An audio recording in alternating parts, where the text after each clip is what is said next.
Hi, this is video number 4 on the Harrop Supercharger upgrade for the Toyota 86. And what we're going to talk about at the moment is the charge cooler assembly and how it works with the additional water pump that's fitted to control the inlet air temperature, which we showed you in the earlier videos that are fitted in the inlet manifold of the new Harrop inlet manifold assembly, which we've replaced on the engine already. So check out our previous video. So what I've got in my hand is the remote harness that fits in the engine bay and triggers off a signal out of the fuse box assembly, and then that plug goes down into the pump. And I'll show you, we've temporarily fitted the pump. You can see there's the pump there, which is bolted to the original factory mount, and these hoses and everything up in here connect to the hoses that were down up underneath.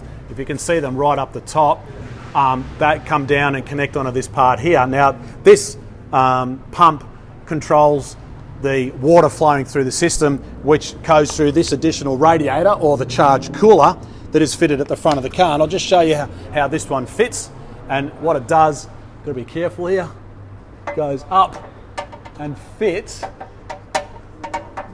in that place there in front of the air conditioning radiator at the front of the car. So you've got the charge cooler for the inlet manifold for the supercharger kit, you got the radiator for the air conditioning system, and you got the water radiator for the engine. And you can see how easily that bolts in place using the original factory mounts. And of course the remaining of these parts are the hoses that connect it all together when it goes across these two parts of the pipe here, because you can see it's a cross-flow radiator. Water goes in one side and you can see there's the connection in between. So the next step is to get the water system plumbed in place, do a check over everything else, then we'll get it started and we'll give you another update soon. So remember to follow us on Facebook, YouTube, Twitter and Instagram. Make a comment at the bottom of this video channel. Last but not least, we'll get the car running and then we'll do a final custom dyno tune and give you another update. Bye for now.